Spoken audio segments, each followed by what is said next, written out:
Hi, I'm Daniel Lucas, and welcome to Book 101 Review.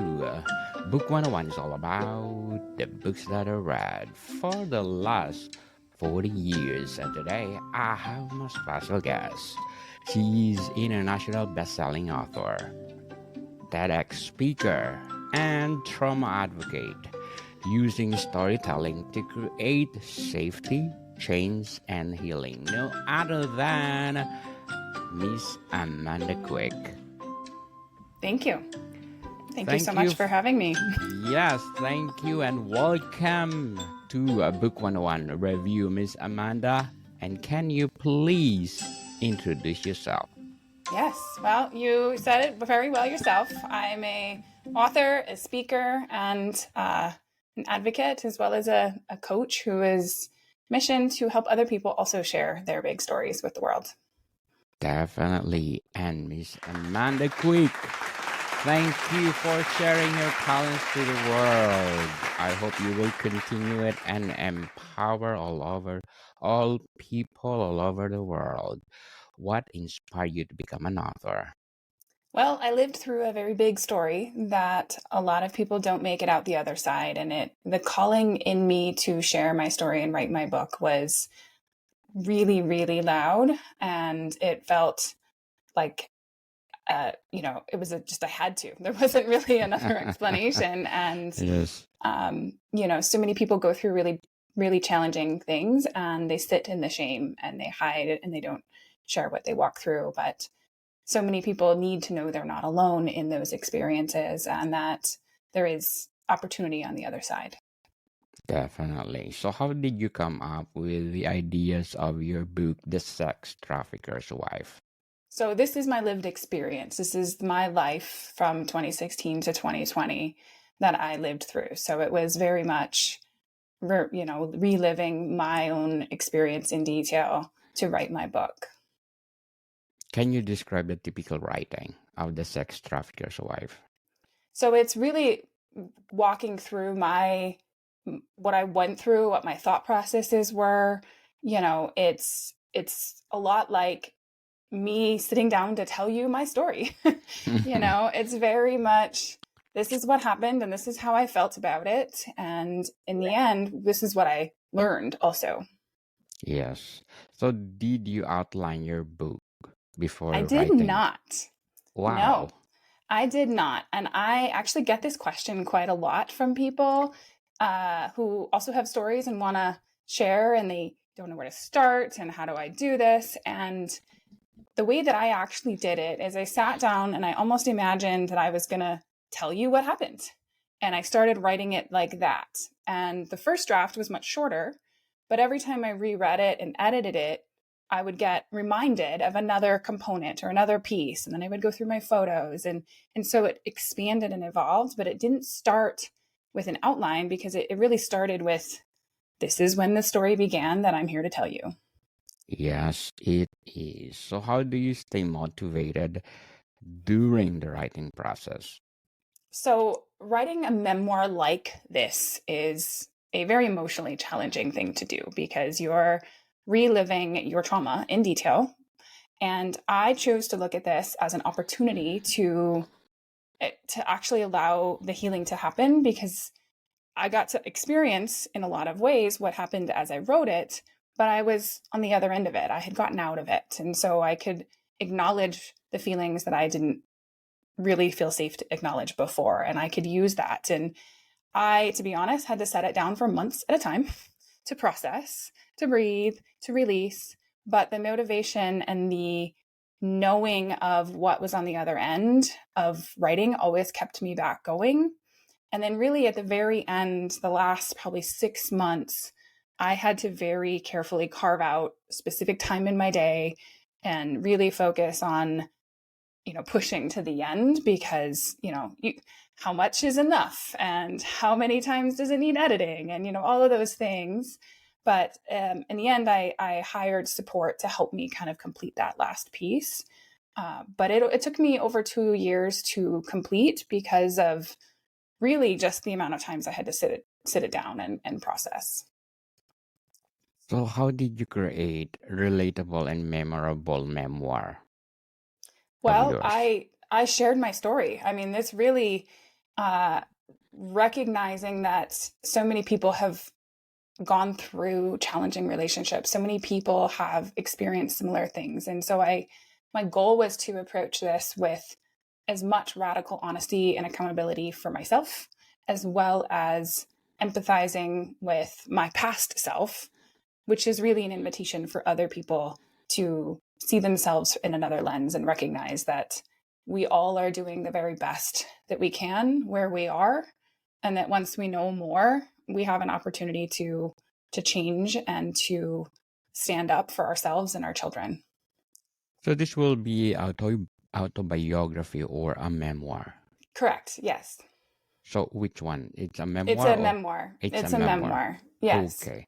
So how did you ensure that your characters or personalities and action remain consistent through your memoir? Well, truthfully, they're just the people who exist, right? I didn't create these characters. These were real life myself, my children, my ex-husband, friends that I had.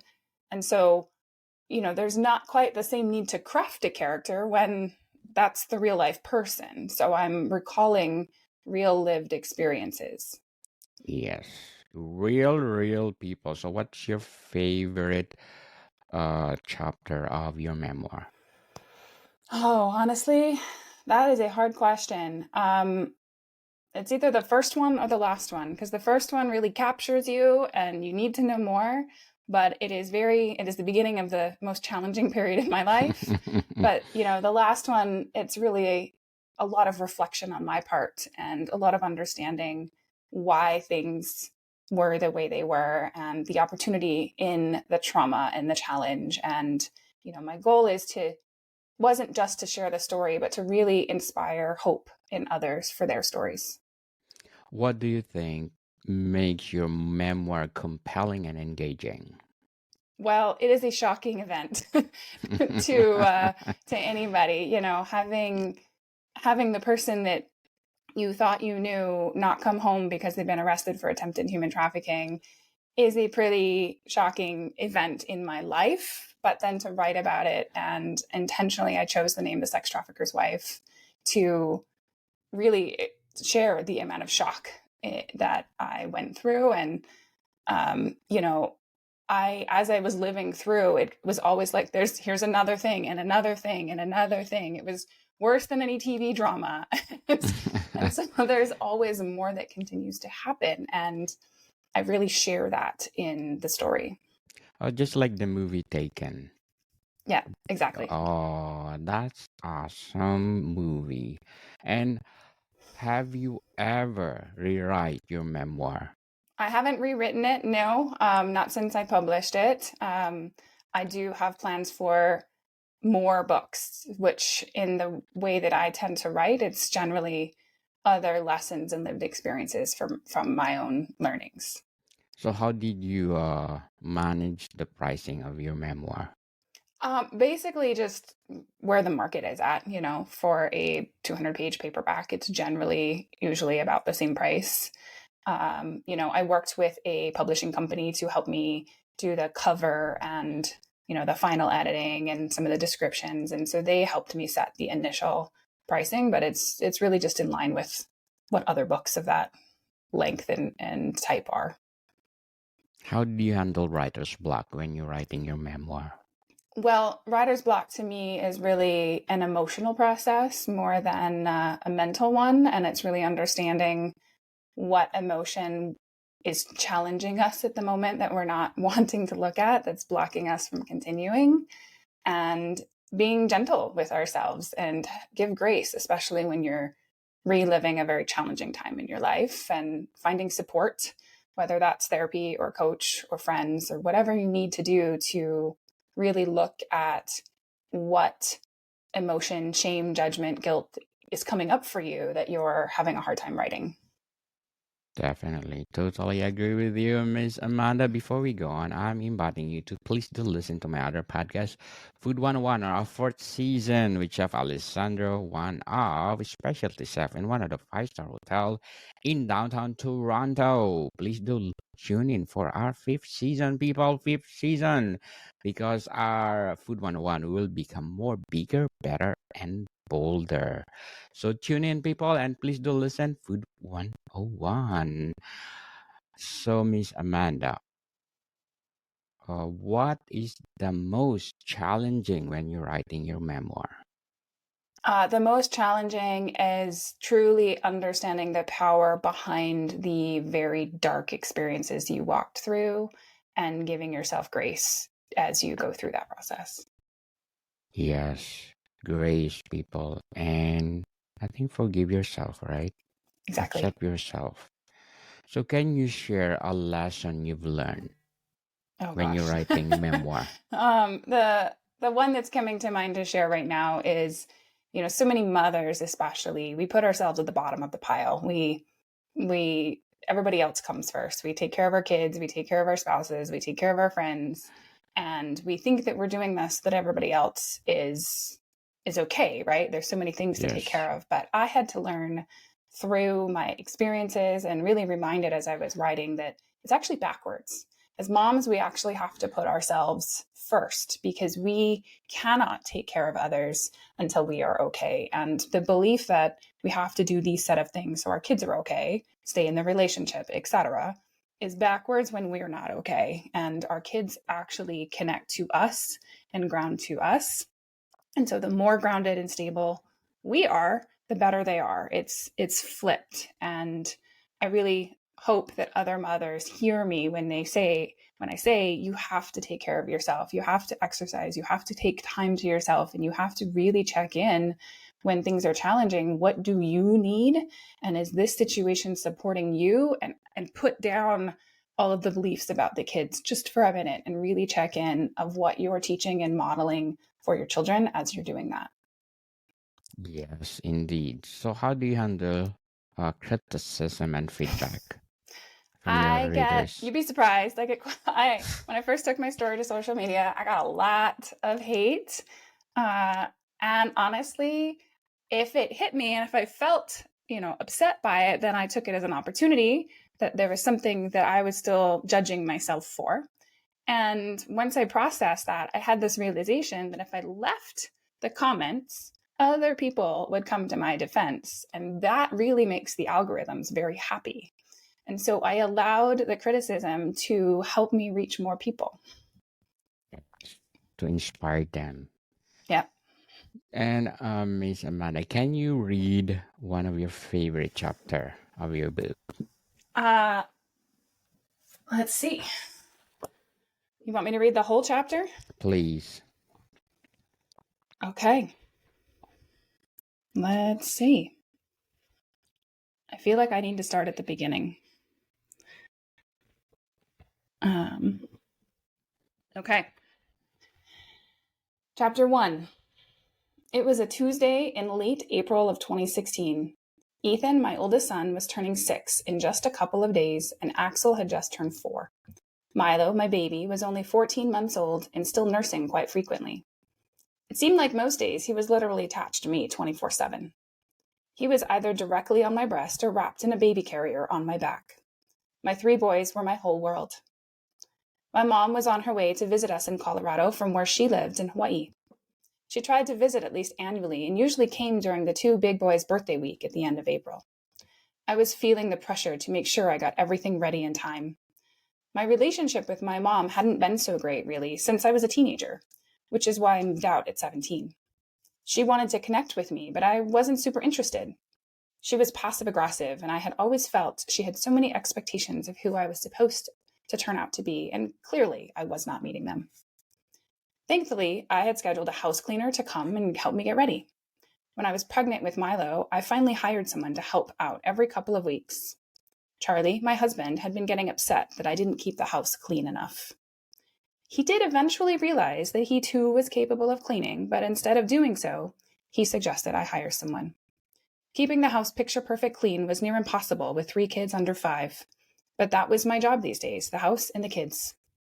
Before I had my kids, I had a career. I had worked in the information technology field since I was 17, and I was pretty darn good at it. Puzzles and technology just came easy to me. After I had Ethan, I quit my job to stay home full-time. The pull to take care of my babies was stronger than I ever could have imagined. Leaving them in the care of strangers never felt like a viable choice for me. I was grateful for the financial support from Charlie's job, which allowed me to stay home with the boys. Most days, I was happy with that choice. I felt guilty that I wasn't contributing money to our budget, as I'd always been ultra-independent. But I knew that babyhood was short, and things would shift and change over time. On that day in April, Charlie left for work around 7 a.m., which was his usual time. He generally didn't even wake us when he left. He worked long hours most days, out of the door by 7 a.m. and not home till 7 or 8 at night. I expected him home even later that evening, as his mom had asked for help getting some old bikes out of her garage. His dad had passed away the December before, and she had been working on cleaning out his old stuff. The day itself was normal. The big kids had kindergarten and preschool, and I ran my errands. Milo was still taking 2 naps a day, and I usually lay down with him for at least one of them. He had me up 2 or 3 times a night nursing, and so catching up on sleep was important on the days the boys had school. That evening, I put the kids down for bed at about 8 p.m. I went downstairs, watched some TV, and waited for Charlie to come home. He sent me a text around 9 p.m. asking if there were any leftovers for dinner. I responded yes. His mom's house was only about 15 minutes away, so I assumed that meant he was just on his way home. 30 minutes passed, then an hour. I called his cell phone. It rang once and went straight to voicemail. The next try went straight to voicemail. I tried a few more times, confused. I decided to call and check in with his mom before it got any later. Maybe he was still there. She was surprised to hear from me this late. He had left over an hour ago. Well, then where the hell did he go? Maybe he decided to pick up food after all? She thought maybe he decided to just go drop the bikes off on his way home. It was not an unusual occurrence for Charlie to turn off his phone or not respond. In fact, ever since I left my day job and became a full-time stay-at-home parent, he was so much less available to me. If I called at 5 p.m. asking when he would come home from work so we could have a family dinner together, I would get told soon, only for him to show up long after the kids were in bed. If I asked him to please come home sooner, I was told he was doing the best he could. I felt guilty enough that he was financially providing for us, and so I did not dare question the commitment he had. If I got angry or frustrated, I would be met with defensiveness. I tried every communication trick I could think of over the years. I eventually stopped calling entirely and stopped asking. It was easier not to get worked up, and I just figured he'd show up when he did. Nothing I did ever changed this pattern. So not being able to reach him that night was not unusual. I just assumed he'd gotten caught up in something and didn't want me to bother him. I turned off the TV and decided to go to bed. I fully expected him to stroll in any minute, but I was not wasting sleep over it. I woke up at 2 a.m. when Milo started fussing to nurse. I snuggled and nursed him back to sleep and tried to listen to see if Charlie was home. I assumed he had to be here by now, but something in me wasn't certain.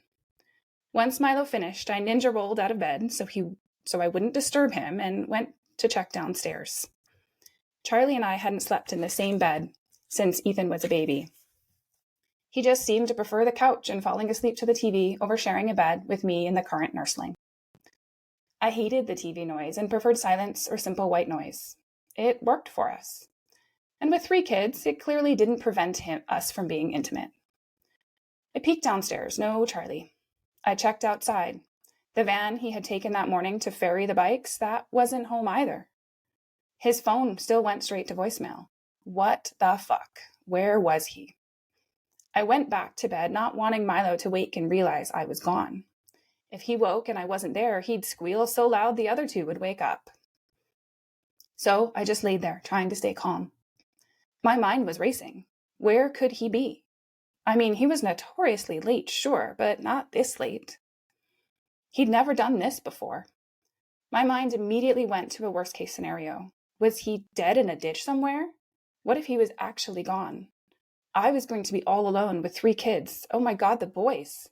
How was I going to support us? That man was their father and the love of my life. I shoved that thought out of my mind. That couldn't be it. But I had to figure out what was happening. I got up again and snuck into the kitchen so the boys wouldn't hear me. This time I called the hospital. Maybe they have him, and they just hadn't been able to call me. They answered and checked the admission records. No Charlie and no John Doe's either. Back to bed again I went. Where is he? I fell back asleep for a short while and woke up again to Milo rooting for the boob. I nursed him again, making sure he was all the way back asleep before sneaking out again. It was now 5 a.m. I paced around the house. I tried his cell again, straight to voicemail. Who else could I call at this hour? I couldn't exactly go looking for him. I had 3 kids asleep in the house. I then had the idea to try calling non-emergency dispatch. The TV makes it seem like a person has to be missing for 24 hours, but maybe there was something they could do now. I called. The lady who answered listened to me explain what had happened. My husband hadn't come home last night, and this was so unlike him. Could she help? She said she was going to transfer me to the jail to see if he was there. Oh, well, okay, I said. I thought that was very unlikely, but whatever. She said to call her back if he wasn't there and she could help. Okay, thank you. I will call you right back. Another lady answered at the jail. I told her I was looking for my husband and gave her his name. She replied, yeah, we have him. What? You have him? Charles Watts, really? On what charge? How much to bail him out? I was so confused. This made no sense. What she said next was perhaps the last thing I ever expected to hear come out of anyone's mouth. The charge was attempted human trafficking, and his bond was $250,000. If I had cash, I could bail him out anytime. I nearly dropped the phone. What? Wait, what? I couldn't even think straight. I wanted to ask more questions, but I didn't even know where to start. I thanked her and hung up the phone. I was now wide awake. I started Googling like crazy. What does that charge even mean? Human trafficking was what, like stealing people and moving them across borders? Like in shipping containers? To sell them? It made exactly 0 sense to me. It could not be possible that Charlie was involved in something like this. He was a father, a husband. He had a good job. We were comfortable. Hell, I technically had access to enough cash to bail him out right now. I found numbers for a bail bondsman. I called, and to my surprise, they picked up the phone at 5:30 a.m. The man I spoke to was very helpful and explained how this process worked. For 10% down and a lien on a house, they could help bail him out today. But he also said there would be a bond hearing in a day or two, and most of the time, these types of charges were reduced down to $100,000. And so it was possibly worth waiting a few more hours. He offered to go check on Charlie for me at the jail once they opened, which I accepted. I was really grateful. I needed someone to get eyes on him. Perhaps part of me thought that maybe someone had his wallet somehow, and it wasn't actually going to be him. But if that wasn't him, then I still didn't know where he was.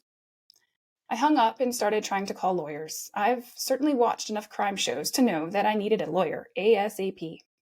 I left a bunch of messages for everyone I could find on Google. Durango, Colorado was a very small town, and so there were only 2 or 3 that looked promising for criminal cases. It was now closer to 7 a.m. The boys would be up soon. I really didn't want to wake them early. They'd be impossible to get back down at this point. I tried to stay quiet to not pace around too much. My phone rang, and it was one of the lawyer's office calling me back. Wow, he was up at work early. But hey, that was awesome. He listened to me and repeated much of what the bail bondsman said. Bond hearing tomorrow or the next day, and there was an almost guaranteed reduction in the amount. He also said he could see me today at 11 a.m. in his office. Perfect, I'll be there. I then called Charlie's mom, knowing she'd be up by now. I told her that he never did come home and I had found him in jail. I told her the charge and what I knew so far. She said she was coming right over. She also suggested that I try to get Axel in preschool today. It was normally just Ethan's day to attend kindergarten, but not having to worry about Axel today would be very helpful. She wanted to go straight to the jail and try to see him as soon as they opened. The boys started waking up. I made coffee for myself and breakfast for them. The school agreed Axel could come in today. I told them it was a family emergency, hoping that was enough to not have to answer any more questions. Good, okay, we had a sort of plan. Next steps, at least. Charlie's mom arrived and we packed up the boys to take them to school. We were going to drop them off and then head straight to the jail. I ran inside and checked them in. The car ride was tense. We were both so confused. She kept talking about the van he was driving. We had just bought it about 6 months ago. He even jokingly called it a rape van. It was an all-black Ford Econoline with tinted windows all around. We bought it so Charlie could fit all the bikes, kids, and dog inside, rather than adding bike racks with locks to my minivan. He wanted to take them on all various adventures and such.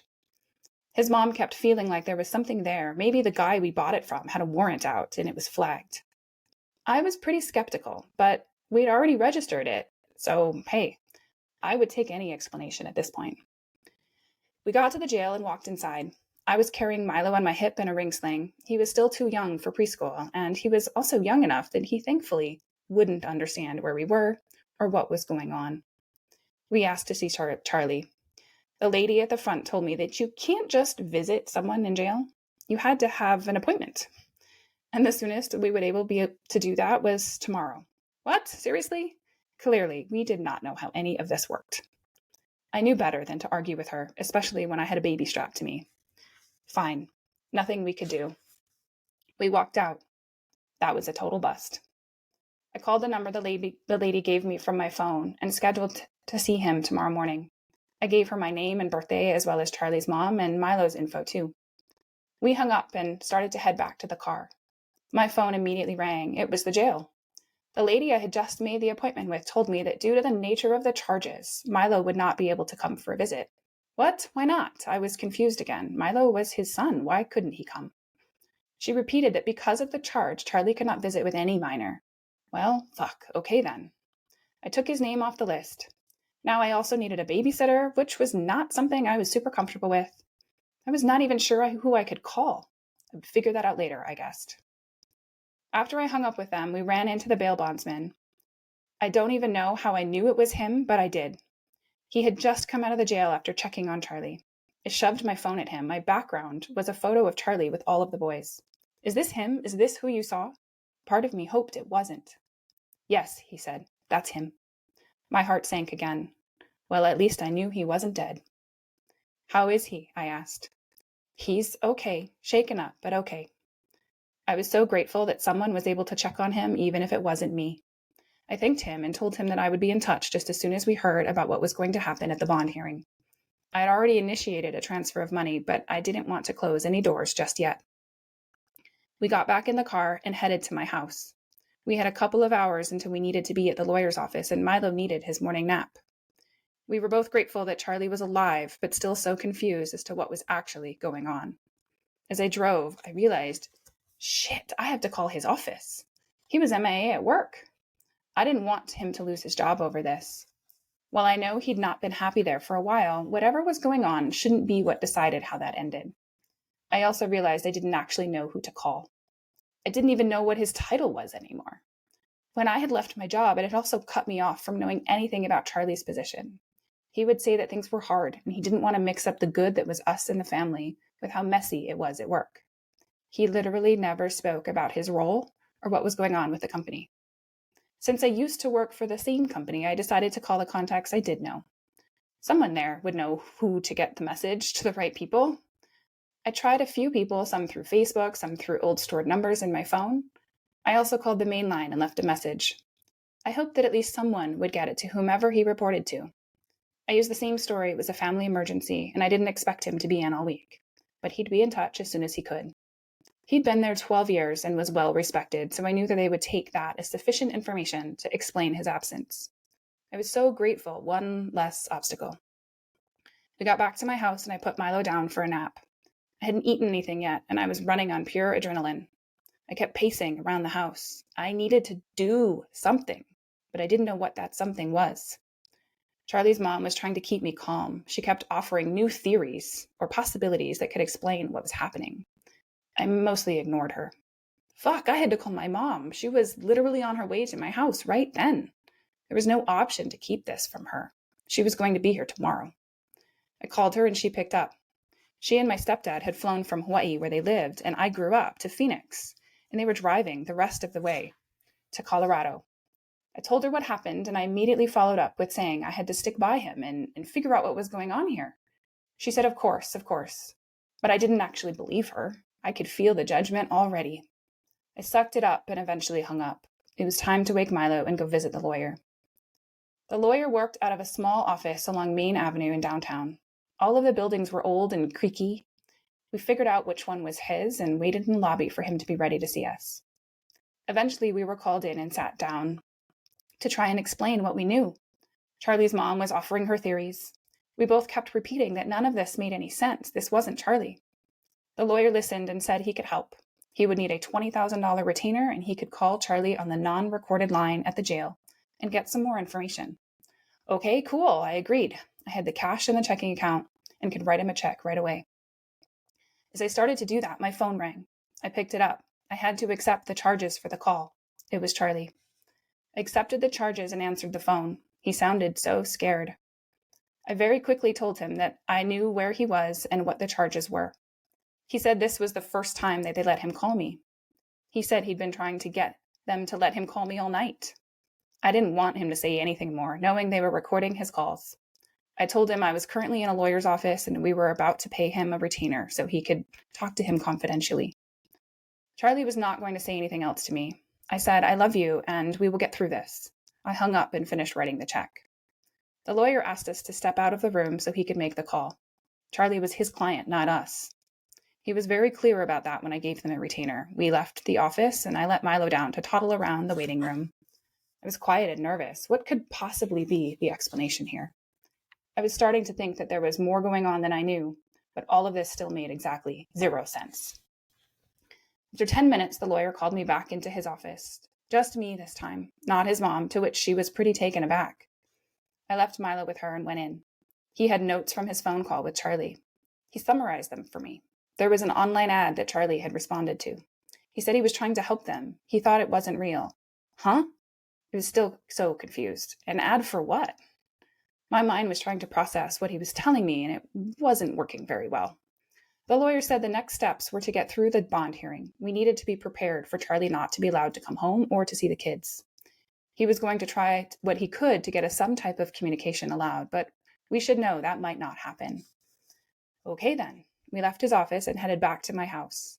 There was really nothing else to do. Charlie's mom was trying to get me to tell her what was said, and I was super close-lipped. She asked, "So it's real?" And I looked at her with pain in my eyes. She got it and dropped the questioning. After we drove back to my house, she headed home and I went to pick up the boys from school. That afternoon, my phone rang, and it was an unknown local number. The caller identified him as one of the detectives on the case. He wanted me to come in so they could talk to me in person. He said he knew I must have a lot of questions and he would like to help answer them. I saw right through this tactic and told him I was going to have to talk to an attorney before agreeing to meet him, and I would call him back later. I also wanted to know where our van was and when I could get it back. He said that he would get back to me about the van because the authorities were still processing it. Who did this guy think he was, trying to get me to turn on my husband? I fed the boys dinner and tried to calm my mind. I was a total wreck, and I knew I had to try for the boys. That evening, I called my good friend Morgan. I knew that I needed someone to help me with Milo in the morning. She was the only one I could think of to leave him with, and he already knew. I told her what was going on, and to my surprise, I didn't feel judgment from her.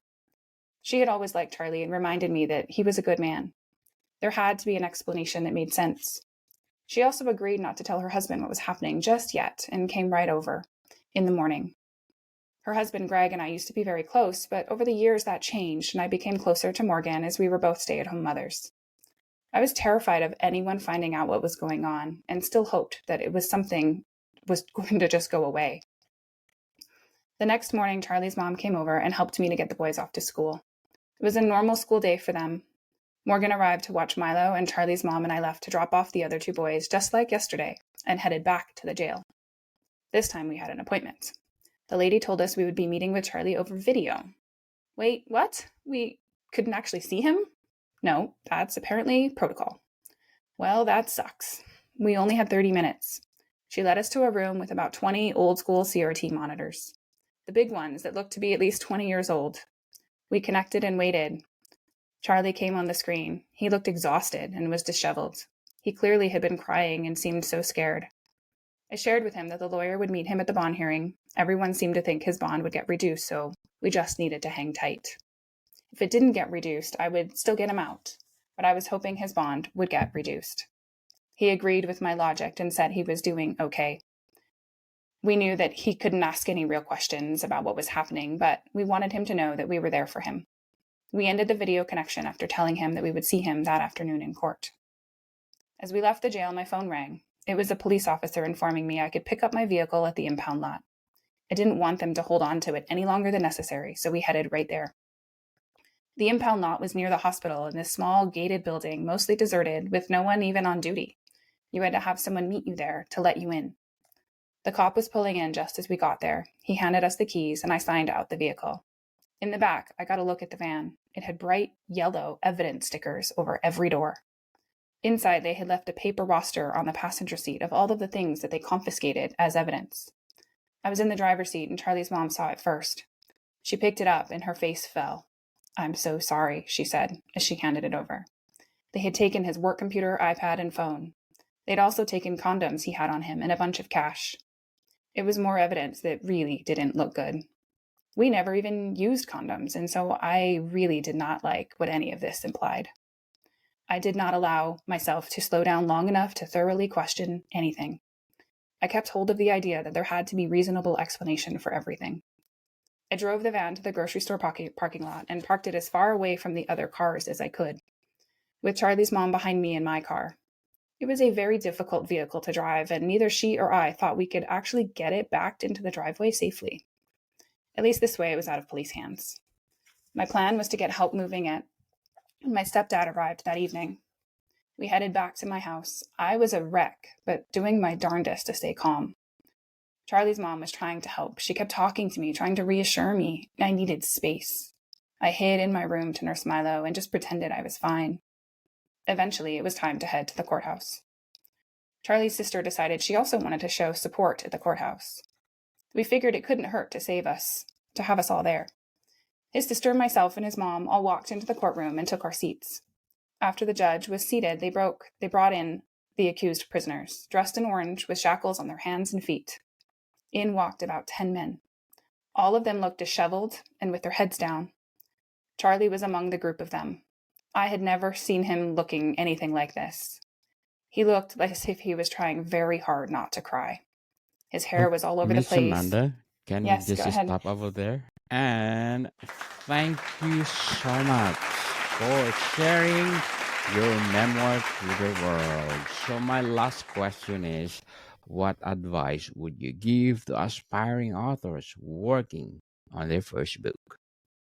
I would give them advice to keep going, to trust that if you feel called to write, that somebody needs your story, and to find support if you're struggling. Yes, find support, people. So Miss Amanda, Miss Amanda, can you please invite our listeners to support your memoir, The Sex Trafficker's Wife? Absolutely. You can go to thesextraffickerswife.com and all the links are there. Yes, people, let's support Miss Amanda quick, because if you support her, more books to come. So Miss Amanda, thank you for your time. Thank you. Moricon, people, see you soon.